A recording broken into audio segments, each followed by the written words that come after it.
napakahalaga po nitong naipatayong pasilidad na ito, multipurpose building covered court, sapagkat naging masaya po yung mga naging kabataan. Halos dati po kasi ala kaming ganyan na covered court, naglalaro lang sila pagka tag-araw. Ngayon po kahit umuulan, at napakalaking tulong din po kung nagkakaroon kami ng mga meeting, mga medical missions, ay malaki pong tulong. Yung pong naging experience kasi po namin noon, hindi po namin alam kung saan po kami lilikas po yung panahon na yun. Dahil yung bagyo po, matataas po yung mga bagyong dumaan po ng mga panahon po na yun.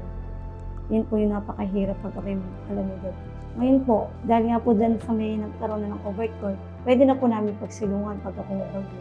Unang-una po, pinasasalamatan po namin lahat po ng mga bumubuo nito sa DPWH, sa lahat po ng mga nangangasiwa, at sa lahat po ng mga tumulong na nag-abala na mapatapos po ang ating multipurpose covered court.